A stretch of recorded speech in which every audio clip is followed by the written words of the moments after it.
And we're coming back with some breaking news. What we're getting to know is that sports like hockey, where India has done well in the past, and more other sports, they've been dropped from Commonwealth Games 2026. The other sports are that of wrestling, badminton and table tennis. They have also been axed from the tournaments that's set to take place in Glasgow in the year 2026. We have Karishma joining us live. Karishma, you are tracking all the developments. You're also been talking to your sources in the sports ministry.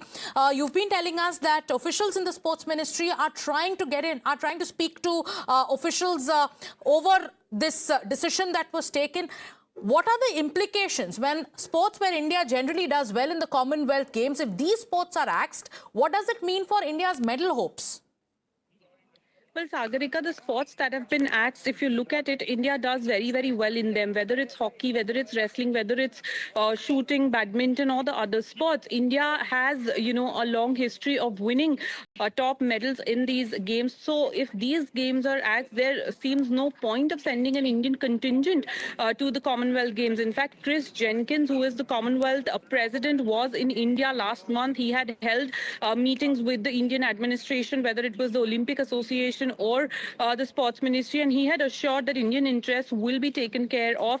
Now, there are several reasons that we are being told, whether it's money, whether it's budget, because remember 2026 Commonwealth Games firstly were to be held by Victoria in Australia. They pulled out of it, and then it was handed over to 2026 Commonwealth Games Federation. This is of course going to be a big blow now, and what we're given to understand is that India is going to take a call as to whether what needs to be done. We've seen IOA Executive Committee member and Olympic medal-winning shooter Gagan Narang also post on X a long post talking about how disappointing it is that shooting is going to miss out, because it is a sure shot medal for India when we talk about shooting or wrestling or badminton or hockey in the Commonwealth Games. So of course a big blow, but India is not going to take this lightly, and of course the matter is going to be taken up with the Commonwealth Games Federation. Has there any communication gone from officials in the sports ministry? Because there are many athletes who are speaking out, who are taking to social media platforms to express their disappointment,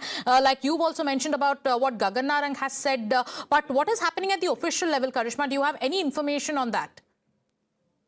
Well, Sagarika, what we can confirm is that India will take this up officially with the Commonwealth Games Federation. It has only been announced today that only 10 games will be a part of the Commonwealth Games in 2026. But having said that, India, like I said, will definitely take this up. The Indian Olympic Association will also take this up and ensure that if not all, at least some of the sports are, included in Commonwealth Games. There is still some amount of time, and we are hoping that something positive can come out of this. But yes, this is also for sure that if all these sports continue to be axed, then India will have to take a strong call. Absolutely. India is going to take a strong call. Thank you so much, Karishma, for getting us that detail and those updates.